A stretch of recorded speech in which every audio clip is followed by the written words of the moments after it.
Fala galera, tudo bom com vocês? Professor David aqui. E na nossa última aula sobre neuroanatomia, a gente vai falar um pouco, né, sobre a proteção que tem, né, do nosso sistema nervoso central.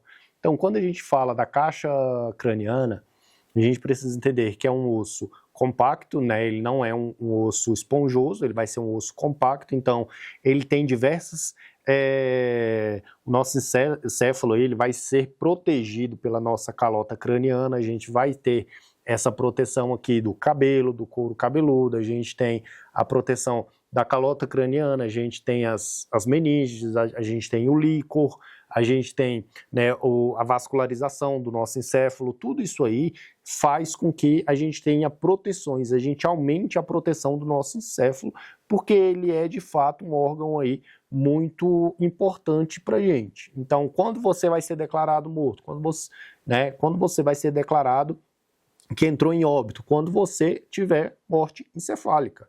A partir do momento que você tem morte encefálica, você é declarado óbito, é declarado o seu óbito aí. Então, até que chegue esse óbito aí, a gente vai ter, né, diversas camadas de proteção. Então, a gente tem aí a proteção física, a gente tem proteção química, tudo isso aí para proteger o nosso encéfalo, certo? Então, quando a gente fala de calota craniana ela está aqui, beleza, certo, osso compacto, pronto. A proteção do nosso encéfalo, a gente vai ter calota craniana, a gente tem diversas barreiras aí, até chegar no nosso encéfalo. Então, é muito comum você, por exemplo, cair, bater a cabeça e você não ter lesão neurológica nenhuma, mas pode ser que você tenha aí, você desenvolva alguma lesão. Então, se eu falo de proteção do nosso encéfalo, a gente precisa entender que a gente tem calota craniana. Abaixo da calota craniana, a gente vai ter 3 membranas aí que vão servir também para proteção. Então, a gente tem a meningite, a primeira camada, que fica próxima aí à calota craniana, que é chamada de dura mater, é uma camada mais fibrosa aí, certo? Ela é mais resistente, então ela fica bem próximo da calota craniana. A calota craniana está aqui, ela fica bem próxima, né, na parte interna aí da calota.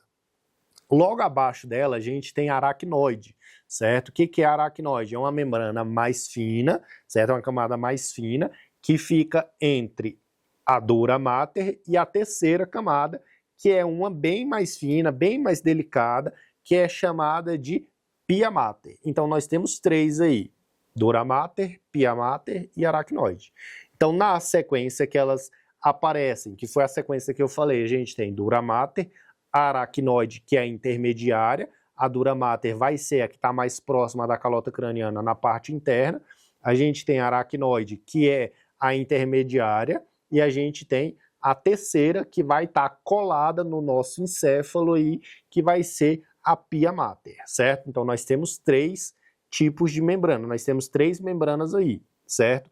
Uma mais grossa, uma intermediária, só que mais fina, e a gente tem uma bem mais fina e bem mais delicada, que é a pia mater, que fica colada aí no nosso encéfalo. Então, quando eu falo que uma pessoa desenvolveu meningite, o que é a meningite? É a inflamação das meninges, certo? Então, pode ser uma meningite bacteriana, pode ser uma meningite viral, certo? Tudo isso aí é o patógeno que chegou a essa camada, certo? Então a gente tem aí, beleza, nós temos, já falamos aí de 4 tipos, né, 4 barreiras até chegar no encéfalo. Então a gente tem calota craniana, dura mater, aracnoide e pia mater. E entre essas meninges, a gente vai ter um líquido chamado de líquor, certo? Que serve, né, que uma das funções dele vai ser amortecer, certo? Nosso encéfalo. Então, se eu balanço a cabeça aqui, o meu encéfalo, ele não está solto, ele está flutuando aí nessa... É como se ele estivesse flutuando, ele está flutuando, ele está firme, ele está preso. Então, quando eu balanço a cabeça de um lado para o outro, né, a gente tem aí o líquor que está ali dentro da calota craniana, ele está protegendo de pancadas mecânicas mesmo, certo? Ele vai proteger de pancada mecânica o nosso encéfalo. É por isso que quando você pega uma criança e fica jogando ela para cima e a cabeça dela fica indo e voltando, isso aí pode acabar criando o quê? Uma lesão neurológica nela, que é chamada de síndrome da criança chacoalhada, que é quando você chacoalha a criança. Isso aí vai servir como prova, esse tipo de lesão serve como prova para casos de maus tratos infantil também, que é quando você pega a criança e chacoalha e a cabeça dela fica batendo, né? Ela fica indo para frente e para trás. Isso aí vai fazer com que o cérebro dela vai ficar indo para frente e para trás, batendo na calota craniana, certo? Isso é um tipo de lesão, vai gerar um tipo de lesão específica que vai caracterizar maus tratos infantil, certo? Então, por mais que se tenha o líquor, né, que tenha o líquor, tenha todas essas barreiras, você não pode, né, abusar da sorte também. Por quê? Porque quando você tem uma pancada muito forte na cabeça e o cérebro começa a demaciar, você precisa criar, né, você precisa tirar, descompensar o cérebro, faz um buraco aqui, faz um furo aqui, lá no centro cirúrgico, obviamente, faz um furo aqui, para quê? Porque o cérebro, ele tire a descompressão, ele tenha espaço para inchar e depois voltar. Quando ele volta ao estado normal dele, a parte que foi retirada da calota craniana é recolocada. Então, quando você tira aqui para descomprimir o cérebro, essa parte da calota craniana pode ser descartada ou pode, o cirurgião, dependendo da técnica dele, pode colocar dentro da barriga do indivíduo para que ela não se perca, para ela não estragar. E quando o cérebro descomprimir, né, ele vai lá, abre o abdômen do paciente de novo, pega esse osso, coloca no lugar e fecha e fica tudo certo, tá? Isso depende muito da técnica que ele vai usar. Então, quando a gente fala de proteção, né, dessas barreiras de proteção, a gente tem aí, de novo, a gente tem calota craniana, que é o nosso crânio aqui, que é o osso compacto, a gente tem a dura mater, aracnoide e pia mater, que são as 3 meninges. Além disso, a gente tem o líquor, que é um líquido, né, que vai estar no nosso sistema nervoso central. A gente tem o líquor tanto na calota craniana quanto na medula espinhal. Outra situação que a gente precisa ter o quê? A gente precisa, né, o cérebro, ele também é o quê? Ele também é irrigado. O que é um cérebro irrigado? Ele vai ter fluxo sanguíneo, certo? Então é por isso que alguns pacientes aí apresentam o acidente vascular hemorrágico, que é quando uma veia, por exemplo, se rompe ali. Então, se por um acaso tem ali um aneurisma, o que é? Distendeu aquele vaso e ele pode romper a qualquer hora, isso é um aneurisma. Quando eu tenho uma irrigação, né, a gente precisa entender que a carótida comum, ela vai se ramificar, ela vai para o cérebro e ali ela se ramifica para todo o órgão, certo? Pesa ali mais ou menos 1,5 kg o cérebro, certo? Ele vai pesar mais ou menos isso e ele vai ser irrigado a partir dessas artérias, a carótida comum.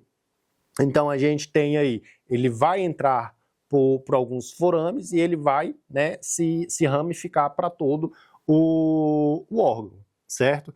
Então, essa foi nossa última aula da unidade 6. Aproveite o material tem imagens, está completo, ele está com imagens, ele tem bem mais informações, ele está bem mais detalhado.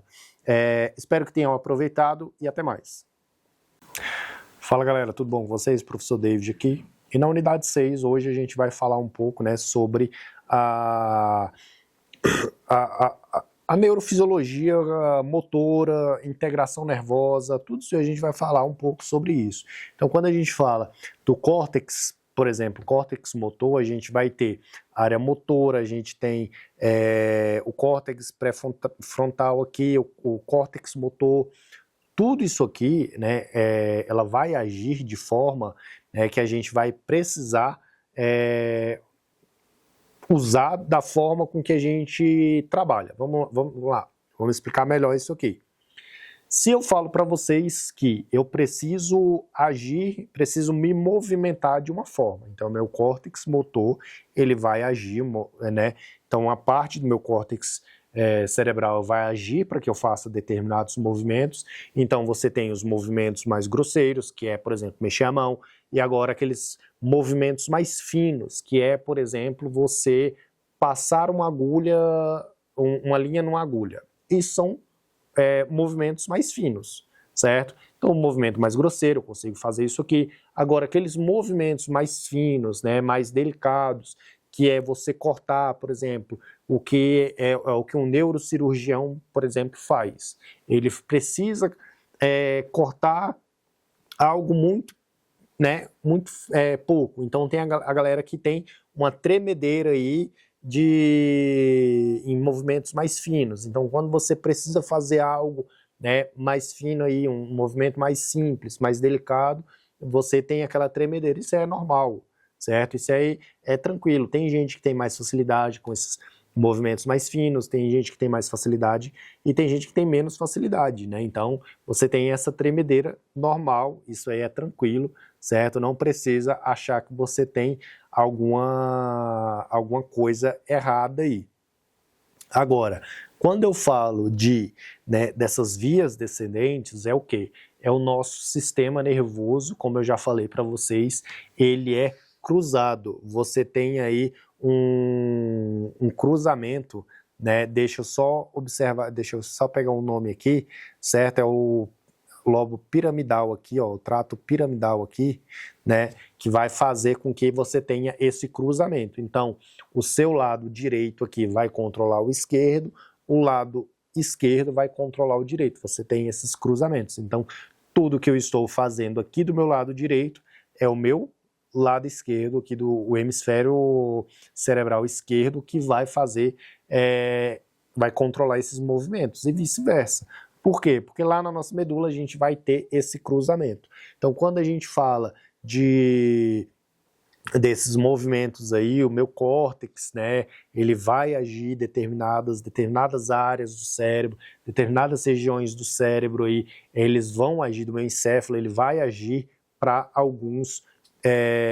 para determinados movimentos. Então eu tenho o pé, eu tenho a deglutição, eu tenho a mão, eu tenho a abrir e fechar a boca, tudo isso aí são movimentos controlados, né, pelo meu córtex motor, certo? Então a gente tem essas especificações aí. Agora, quando eu falo aqui do meu controle motor involuntário, isso aí são, né, os movimentos involuntários que a gente tem, então eles vão estar localizados aí, né, profundamente no neocórtex cerebral. Então eles vão ter aí a recompensa, a cognição. Um desses exemplos de controle, né, de controle involuntário, de controle de movimento, é o que a gente estava falando, por exemplo, se eu quero levantar a mão, isso é um controle de movimento. Se eu quero tocar nessa mesa, é um controle de movimento. Agora, esses controles, né, eles estão relacionados aí principalmente à recompensa. Então, por exemplo, se eu bebo, quando eu estou com muita sede e eu tomo um gole d'água, a minha vontade é de tomar mais, certo? É aquele famoso questão de recompensa, quando você toma um gole d'água, você quer beber mais e mais e mais, até você sentir recompensado. Isso é controle de movimento, os controles involuntários aí, né, é o que a gente não tem esse controle. Agora, quando a gente pega o córtex motor, né, e a gente tem esses controles, a gente vai, é o que eu falei para vocês, a gente vai controlar entre esses movimentos mais grosseiros e esses movimentos mais finos, né, que é aqueles movimentos mais delicados, que é o caso de você pegar uma linha e passar por uma agulha, são movimentos mais finos. Agora, no caso desses controles aí, questão de recompensa, é justamente essa situação que a gente tem, né? O seu sistema nervoso entende que você, de alguma forma, você precisa ser recompensado, certo? Então, quando a gente pega aqui, né, voltando aqui na questão da contração muscular, então, se eu preciso contrair meu braço, né, eu vou mandar informação e meu organismo vai fazer esse movimento voluntário, né, uma contração voluntária aí. Agora, No caso dos reflexos motores, é o que eu falei para vocês, os reflexos motores, né? Você faz o movimento para quê? Então, quando aqui você está lá com as suas pernas, as suas pernas penduradas ali, suspensa, tá pendurada de algum lugar, e você leva aquela pancada, né, aquela pequena pancada assim na parte anterior aqui dos ligamentos do seu joelho, e a sua perna faz esse movimento, esse arco reflexo aí, esses neurônios motores aí, eles realizam o movimento antes mesmo dessa informação chegar ao seu cérebro. Por quê? Porque ele vai fazer com que o seu organismo, os seus ligamentos, eles se encolham a ponto de tentar não te lesionar, certo? Então o fato de você dar aquela pancadinha aqui assim, sua perna fazer esse movimento involuntário, é uma forma de você, do seu organismo não se prejudicar. Então ele está evitando um prejuízo para o seu organismo para não te lesionar. Isso é uma forma, um mecanismo de defesa do nosso corpo, certo? Então hoje a gente já aprendeu, né, o córtex motor, ele vai agir, né, de uma forma para movimentos mais grosseiros, para movimentos mais delicados, ele vai agir de uma forma para movimentos para controle de movimentos, quando, por exemplo, você não quer, sei lá, você está no meio da rua e você sente vontade de gritar no meio da rua. Esse controle de movimento, né, é o seu sistema nervoso agindo. Então, se você tem um controle involuntário, você gritaria, normal, né? É o que a galera hoje está chamando de pensamento intrusivo. O seu controle de movimento involuntário é justamente para que esses pensamentos intrusivos não aconteçam, certo? Isso é uma forma de controle. Então, é aquela sensação de querer dar um gole no amaciante porque ele é cheiroso. São que o pessoal chama hoje de pensamento intrusivo. Você não bebe por quê? Porque o seu sistema nervoso te controla. Esses movimentos involuntários de querer beber um gole do amaciante porque ele é cheiroso. Isso aí, o seu sistema nervoso te controla. Por quê? O seu córtex motor, ele vai agir. Você pode não pensar, mas o seu córtex motor, ele pensa por você e te impede de que você faça certas coisas aí que não deve. Então você tem a contração muscular ligada ao neurônio motor, porque você vai se mexer, porque você tem o neurônio motor para mexer. Você tem os reflexos motores, que é o caso lá do seu organismo te prevenindo contra determinadas lesões, e tudo isso aí é o que a gente falou hoje sobre essa área da neurofisiologia. Espero que vocês aproveitem o material e espero vocês na próxima aula. Até mais!